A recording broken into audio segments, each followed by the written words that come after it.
time for the vampire.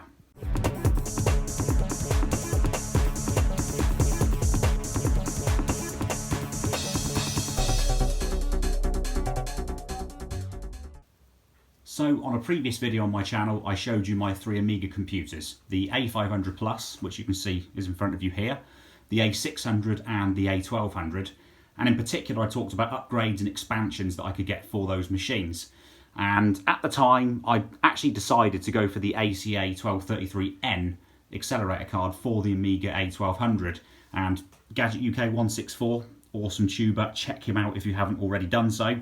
He put a comment in my video at the time saying he would go for the ACA 1233N. And yeah, definitely with good justification for going for that. So originally that was what I was going to do. I decided I was going to do that. Some time passed and I did nothing. As usual, I did absolutely nothing when it comes to the Amigas. And then I got an email literally a week or so ago, and it was from Magister, one of the guys that makes the Apollo accelerators, and basically saying that my Vampire 500 V2 Plus was ready. I could purchase it and it's ready to go. And initially, again, I hesitated. I was like, should I do it? Should I not do it? I mean, it's £280, so it's a bit more expensive than the ACA 1233N. But in the end, I thought if I keep hesitating, I'm not going to end up buying anything. So there it is, in all its lovely glory, sat in its box on top of my A500 Plus. And in this video, I'm just going to go through opening up my A500 Plus and installing it. It's with a little bit of trepidation that I'm doing this, though, and that I bought that card, because my 500 Plus acted up and did some weird things a couple of months ago. I was loading up cannon fodder, and for some weird reason during the loading process everything just sort of ground to a halt. I still had power and the floppy drive light was on, but there was no clicking. It didn't appear to be doing anything, and I had a black screen on the TV. I then did a soft reset, the control Amiga key combination, and got a green screen. I then did a hard reboot, so switching the power supply off and back on again, and got a green screen. The machine would not boot.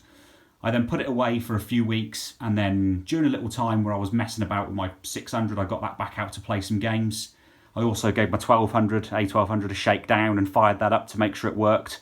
For some reason, I thought, let's get the 500 Plus back out the cupboard and just, on the off chance, fire it up and just see whether it's still giving the green screen.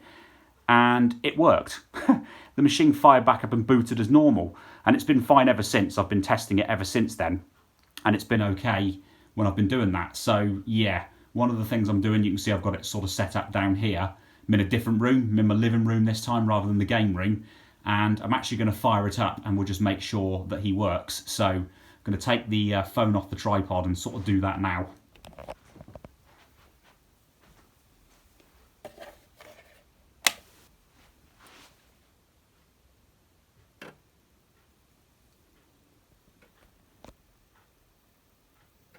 That's looking good, other than the fact that my TV for some reason has made the screen go blue. Which is really, really odd. That's definitely the TV, because upstairs that doesn't happen. But as you can see, the Amiga 500 Plus is working. So I'm going to go ahead now and I'm going to open the screws up, and it's time to actually look at installing this Vampire card. So yeah, let's get the screws off. Okay, so that's the screws all taken out, and you can see the RF shielding's been removed. Inside he doesn't look too bad after the battery corrosion, which I believe that's alkaline rather than acid. That's all had to clear up and has all been patched up. You can see a wire on the top side, there's a couple underneath. Here's a 1 megabyte chip RAM expansion to bring this thing up to 2 megabytes of chip RAM. The ROM chip's been upgraded to 3.1. That's actually not going to be necessary anymore. Nor is this Motorola 68000 CPU going to be necessary anymore either. So the next task that I need to do before inserting the Vampire is to actually remove the 68000 CPU. So I'm going to go and do that, and we'll be back once I've done that. Okay, so there's the CPU socket. He's empty, and here is the 68000 CPU that I've taken out. Not looking too bad. A couple of pins just need to be straightened up a bit. Whatever you do, guys, if you're going to remove chips from these sockets, I would recommend having a proper extraction tool. Don't use a screwdriver. Even though I've just done that with this, I've took a risk by doing that.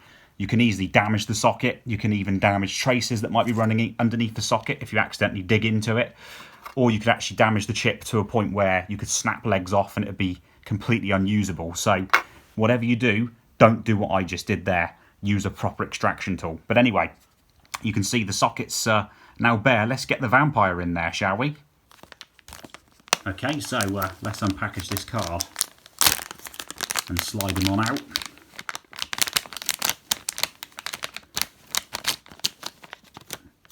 Got to be really careful with the card. I feel like it's snagging up on things as I'm pulling it out of there. Okay, so we've got a lovely IDE connection is the first thing I noticed, so that's going to come in handy shortly.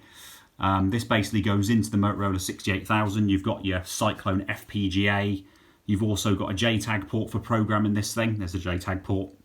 We've got HDMI because, of course, this thing can do video output via HDMI.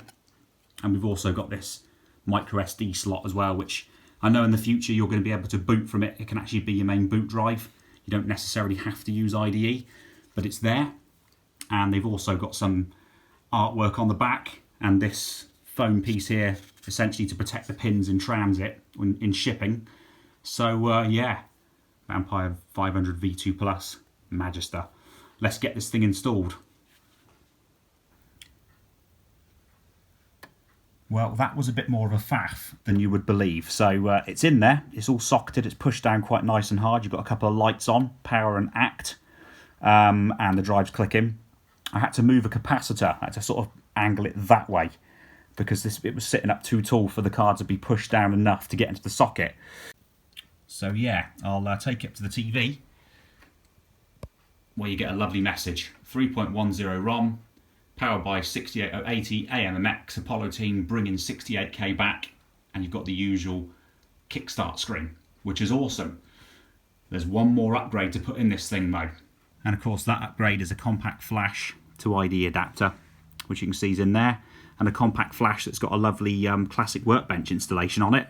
So let's kick things on again and see what happens. The drive clicks, makes a noise. We've got a black screen behind us. It does this, it does a restart.